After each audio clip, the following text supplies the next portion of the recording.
नमस्कार, स्वागत है आपका अजीत अंजुम जी के यूट्यूब चैनल पर। मैं हूं अशोक वानखड़े। खबरें पूरे देश में हैं, दक्षिण से लेके उत्तर तक और पश्चिम से लेके पूरब तक। उत्तर प्रदेश में भी राजनीतिक स्थिति बहुत उफान पे है। मैं सिर्फ नदियों में बाढ़ की बात नहीं कर रहा हूं, मैं राजनीति में आई हुई बाढ़ की भी बात कर रहा हूं। योगी आदित्यनाथ आज शाम को गवर्नर से मिल रहे हैं, बहुत सारी अटकलें लगाई जा रही। भाजपा दो राज्यों से बहुत परेशान, एक उत्तर प्रदेश और एक महाराष्ट्र। इन दो राज्यों ने भाजपा को साथ दिया होता तो अपने बलबूते पर सरकार बनाते, 300 पार होते और शायद आज वो शर्मनाक स्थिति नहीं उनको झेलनी पड़ती और बैसाखियों पे सरकार नहीं होती।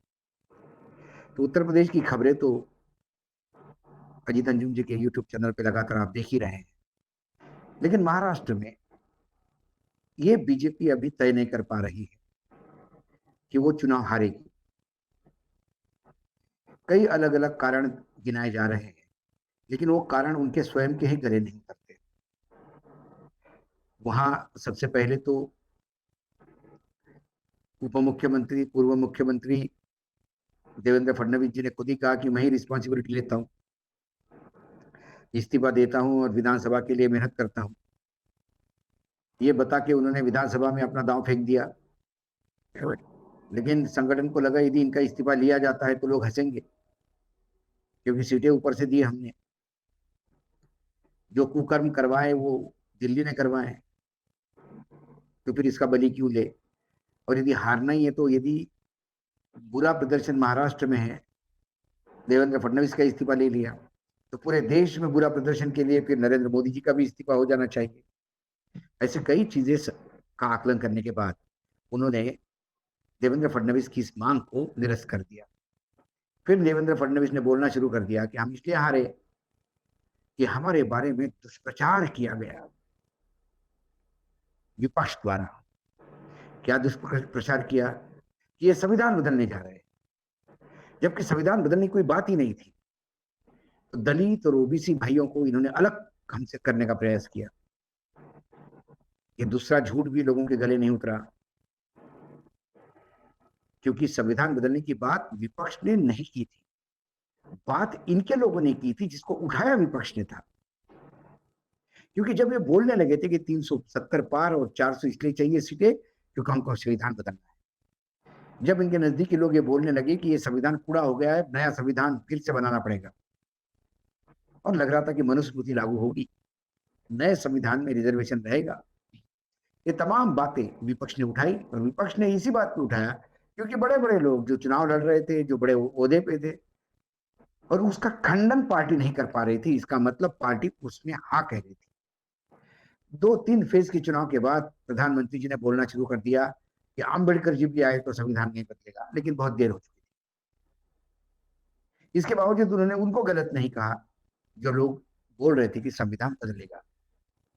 तो बीजेपी की दो मुहिम बात सामने आ गई, इसलिए ये भी गले नहीं उतरा। लेकिन भाजपा में जो सालों से 4-4 पीढ़ियां, 5-5 पीढ़ियां अपनी खपा चुके हैं, स्वयं सेवक संघ में, जनसंघ में, फिर भाजपा में, उनके दिल का दर्द बाहर निकलने लगा। लोगों ने कहना पड़ा कि ये जो बाहर के लोग आए हैं भाजपा में, इनकी वजह से भाजपा का कार्यकर्ता नहीं निकला तो आपकी ताकत आधी हो गई, बाकी आधी आपने विपक्ष ने निपटा दिया। आपका कार्यकर्ता निकला क्यों नहीं? क्योंकि जिस कार्यकर्ता ने सालों संघर्ष किया जिन नेताओं के खिलाफ, वही नेता आपके साथ आके फिर मंत्री बन गए, फिर चुनाव लड़ेंगे, तो फिर उनका काम ये क्यों करेंगे? जिनको जिंदगी भर गाली देते रहे, उनके लिए वोट कैसे मांगेंगे? इसलिए लोग नहीं। महाराष्ट्र में सबसे ज्यादा आयाराम गैराम हो गए हैं। महाराष्ट्र में एक ओरिजिनल भाजपा है, वो भी दो फाड़ में हो गई है।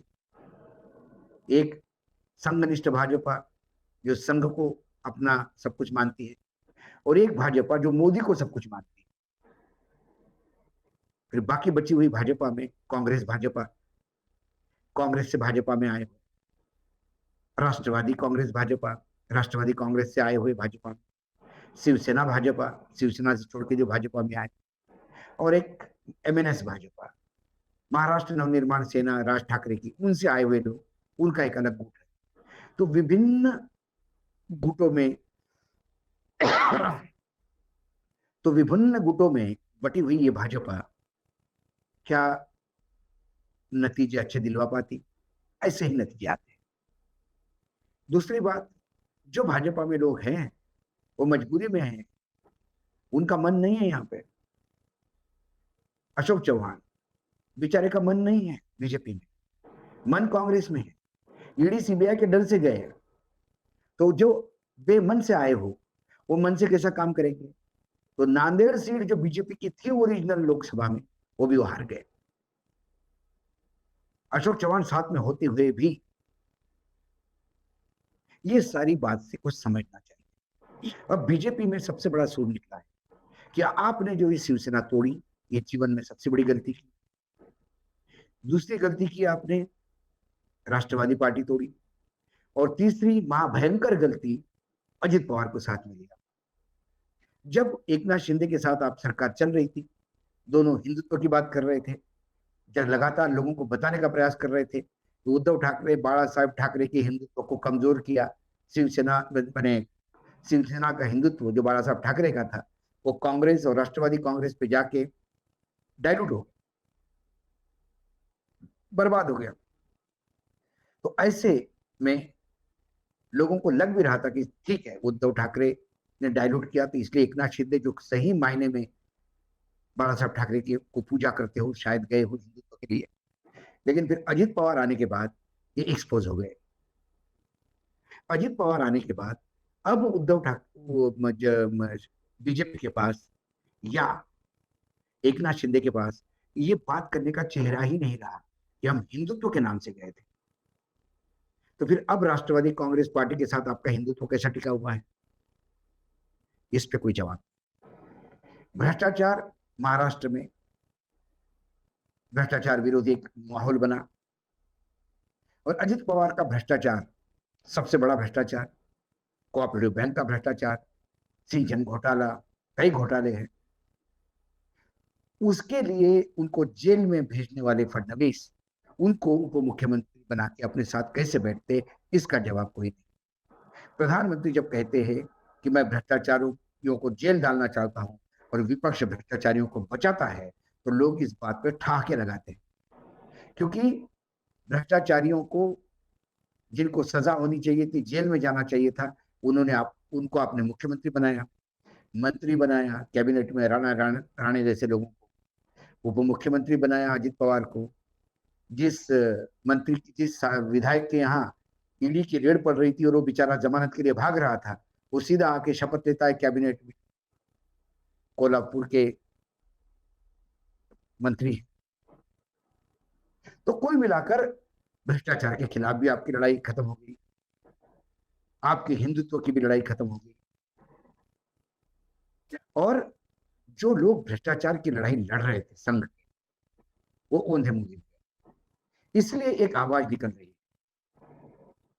कि लोकसभा चुनाव के बाद जो नतीजे आए, उस नतीजों में तो एक बात सामने आई कि अजित पवार अब बोझ बन गए हैं एनडीए गठबंधन के लिए।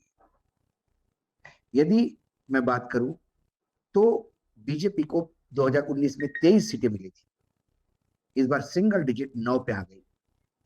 ये तमाम कुकर्मों के कारण। कांग्रेस को एक सीट थी मात्र, चंद्रपुर, बाळू धानोरकर, स्वर्गीय बाळू धानोरकर, उसके जगह कांग्रेस 13 सीटों पे आई। महाराष्ट्र जहां कांग्रेस खत्म हो गई थी, वहां आज कांग्रेस में डबल डिजिट में सांसद देने वाला महाराष्ट्र अकेला राज्य है। उसके बाद आप राष्ट्रवादी कांग्रेस आइए, राष्ट्रवादी कांग्रेस के पास 4 थे पिछली बार, इस बार 1 है, सुनील तटकरे। मतलब अजित पवार अपने 4 लोगों को जितवा भी नहीं ला पाए, अपने पत्नी को नहीं जिता पाए, बारामती से नहीं जिता पाए। बारामती विधानसभा क्षेत्र जो लोकसभा क्षेत्र के अंदर है, उसमें भी सुनेत्रा पवार जी हार गई। उसके बाद शरद पवार की जो एनसीपी शरद पवार है, उनके पास तो पिछली बार तो शून्य थे, मतलब थी नहीं पार्टी। इस बार 8 आ गए, यदि 4 उनके हमने पकड़े तो उन्होंने डबल कर दिया। शिवसेना के पास 18 थे, वो 18 सीटों पे चुनाव लड़े, एकनाथ शिंदे 7 जितवाने के लाए, और शिवसेना जो उद्धव ठाकरे वाली थी वो 9 सीटों पे आए, यानी उनकी सीटें ज्यादा है, लोगों ने उनको ओरिजिनल शिवसेना माना। तो फिर ये जो अजित पवार है, अब ये लाइबिलिटी बन गए हैं। कई लोग प्रखरता से कह रहे हैं, पार्टी मीटिंग में कह रहे हैं कि अब इन अजित पवार से दूर रखिए, बहुत हो गया। उसमें अजित पवार का कुनबा 80 सीटें मांग रहा है, 40 तो वो लेके ही रहेंगे क्योंकि 40 तो विधायक है उनके, वो 40 में से 4 भी नहीं आएंगे, तो इसमें सबसे ज्यादा खामियाजा एनडीए गठबंधन को भुगतना पड़ेगा।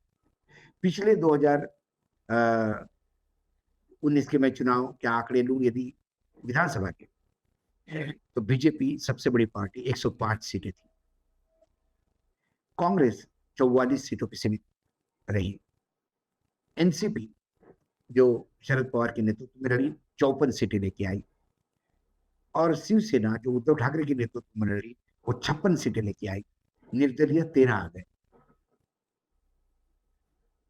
क्या इस बार बीजेपी 105 का आंकड़ा दोहरा पाएगी?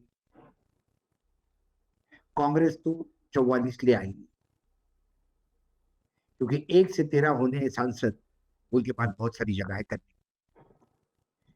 एनसीपी 54 सीटें, वैसे 40 लोग तो दादा के साथ है, क्या दादा 40 में से 4 को जितवा के लाएंगे? लेकिन अजित पवार यानी शरद पवार 54 की जगह 60 का आंकड़ा पार जाए तो आश्चर्य नहीं होगा। शिवसेना के पास 56 थे, उसमें से 30, 35, 40 तो एकनाथ शिंदे के साथ चले गए, बाकी बचे हुए 16। लेकिन इस बार यदि शिवसेना ने तय कर दिया तो 56 के 56 उद्धव ठाकरे के पास जा सकते हैं। जब सिनेरियो ऐसा बनता है तो भाजपा के लिए सबसे विन विन पोजीशन यह है कि भाजपा को अपनी इज्जत बचानी हो। सत्ता में आना तो अभी बहुत दूर का कौड़ी दिखती है, लेकिन महाराष्ट्र में भाजपा को यदि अपनी इज्जत बचानी हो तो 288 पे यदि भाजपा अकेले बलबूते पे रखती है तो स्कोर कुछ उनका ठीक रहेगा। लेकिन यदि उन्होंने 40-50 सीटें अजित पवार को दी तो 50 सीटें उनको भूल जानी चाहिए, उसमें से 5 भी आ गई तो बहुत बड़ी बात है। एकनाथ शिंदे को 80 दी तो उसमें से 8 भी सीटें आ गई तो बहुत बड़ी बात है। तो 50 और 80 ये सीटें यदि आप निकाल दें तो 130 सीटें होती है। 288 में से तो 130 सीटों पर तो कांग्रेस बीजेपी है, बाकी बची हुई जगह पे बीजेपी लड़ती है तो क्या 105 ले आ पाई? यदि वर्तमान में ये तीनों के साथ बीजेपी जाती है तो 50 भी क्रॉस करना मुश्किल है। ऐसे में एक जोर शोर से बात हो रही है, कम से कम, ज्यादा वजन नहीं कम कर सकते हो तो ये अजित पवार का वजन कम करिए, अजित पवार को यहां से अपने गठबंधन से दूर करिए। हिंदुत्व के नाम से कम एकनाथ शिंदे और हम तो लड़ लेंगे, कुछ हद तक तो साथ लड़ लेंगे, कुछ हद तक एकनाथ शिंदे के पास पैसा भी बहुत है, बीजेपी के पास पैसा बहुत है, ये सारा खेल करेंगे। और दादा अजित दादा पवार का जो नेचर है उससे बहुत लोग दुखी है, बीजेपी की कई विधायक दुखी है, एकनाथ शिंदे के शिवसेना के विधायक दुखी है, उनको काम नहीं होते, दादा सिर्फ अपने वालों के काम करते और दादागिरी से काम करते। तो दादा की दादागिरी समाप्त करने के लिए दादा से निजात पाना जरूरी है, और यदि दादा से निजात पाती है तो कुछ स्थिति कंफर्टेबल होगी, नहीं तो फिर पूरा कुनबा मिलकर 60 सीटें भी आएगा कि नहीं आएगा ये मुश्किल कहना। दूसरी ओर दादा के कुनबे में लोग भाग रहे हैं, छगन भुजबल तो माफी मांगने गए थे शरद पवार से, वो बात छोड़ दीजिए वो क्या बोलते हैं बाहर, क्योंकि बड़बोले पद में उन्होंने तो शरद पवार को बहुत भला बुरा कहा, दूसरे दिन जाके हाथ पैर जोड़ने लगे, आप ही बचा सकते हो महाराष्ट्र को, इसके पहले बोल रहे थे कि आप ही चला रहे हो महाराष्ट्र को। ये छगन भुजबल की स्थिति है। छगन भुजबल को पता है कि शरद पवार ने टेढ़ी दृष्टि की तो ये शनि का वक्र दृष्टि है जो आपको जीत में नहीं देगा। शरद पवार गुट ने तय कर लिया है कि जो लोग आना चाहते हैं उनमें से कईयों को वो मतलब 90% को नहीं आने देंगे, क्योंकि यदि अजित पवार का कुनबा वापस आता है शिवसेना शरद पवार के गुट में, तो उन्हें शरद पवार को जो सिंपैथी मिली है वो समाप्त हो जाएगी। वो बोलेंगे शरद पवार ये सब मिली जुली कुश्ती रहती है, कभी इसको भेजते हैं उधर जाओ, कभी बोलते हैं इधर आओ। तो शरद पवार के वहां लोग बिल्कुल तय करके रखे कि अब ये वापस नहीं आएंगे, और कुछ दो चार आएंगे तो वही आएंगे कि जो बिल्कुल छटे हुए हो, जिन्होंने अभी तक शरद पवार के बारे में एक शब्द नहीं कहा हो। दूसरी जगह पे स्थिति बहुत भयावह है। शरद पवार अजित पवार के गुट के लोग ये जान गए हैं कि अजित पवार जो अपने पत्नी को चुनाव नहीं जितवा पाया, अपने खुद के कॉन्स्टिट्यूंसी में भी नहीं जितवा पाया, उसके भरोसे चुनाव अगला जीतना बहुत मुश्किल है। तो एकनाथ शिंदे और अजित पवार के यहाँ राजनीतिक संकट है। भाजपा को ये संकटग्रस्त लोगों के वजह से खुद संकट में महसूस कर रही है। तो विधानसभा चुनाव आते आते यदि अजित पवार गठबंधन से बाहर हो जाए तो आश्चर्य नहीं होगा। आज इतना ही, कल फिर आता हूं किसी विषय के साथ। तब तक के लिए नमस्कार। देखते रहिएगा अजीत अंजन जी का यूट्यूब।